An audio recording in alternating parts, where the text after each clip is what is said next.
being a street dog isn't so bad at all. He's a tramp. This is the night. Wow. This is something else. So let's start with what an audience can expect from this new live-action adaptation of the iconic film Lady and the Tramp comparing to the old one. Well, they can expect the same love and spirit that the original movie has, but with modern special effects and live-action dogs and actors. So it's a combination of the best of both worlds. Help me get this thing off. I'm sorry. This is not awkward at all. This way. Yeah, it's totally safe. I'm not gonna do that. This is a story about being loyal, being brave, being loved. What is the biggest lesson about these different topics? To me, it's really about connection. Because when you look at the world, there seems to be a lot of people upset. But Lady and the Tramp represents finding the common ground, finding what you and I have in common. Even if we come from different places, different religions, different politics, we're still human beings and we still can connect there. Yeah, as you mentioned, these dogs come from different backgrounds. Yes. And they teach each other different values. What is the real meaning between this connection? If you look hard enough, if you're willing to make the effort to find a connection, you can find it. I mean, these dogs were rescue dogs that Disney found, and we auditioned 300 dogs. 300 dogs? Yes, before they found Monty and Rose, who played Lady and the Tramp. So the fact that they come from different places, but they still connect and they still love each other, is an example to the rest of us. Wow. What is this place? There's a great big world out there with no fence around it. How was it like to shoot with dogs?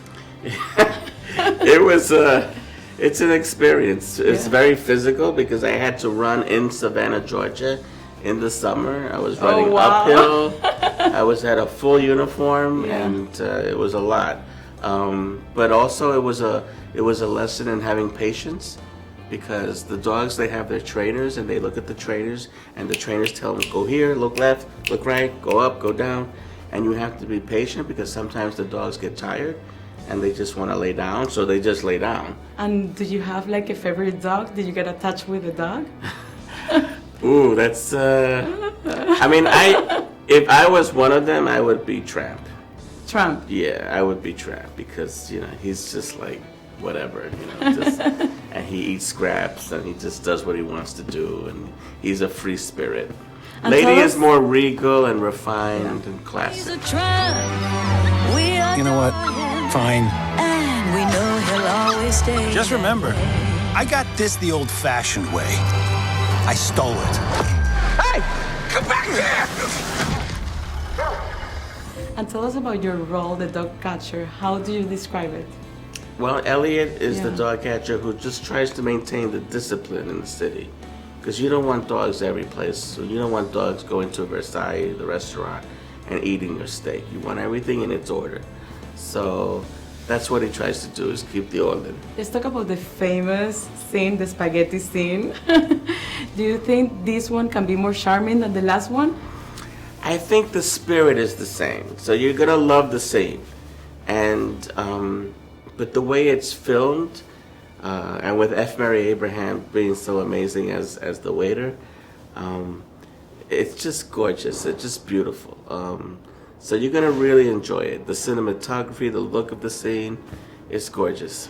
This is also a story that we can learn about culture and gender. What do we need to learn about this? That if you really dig deep, you can find the connection. Gender and class and all these things, that's just a part of who we are. But at the end of the day, we are just people trying to connect.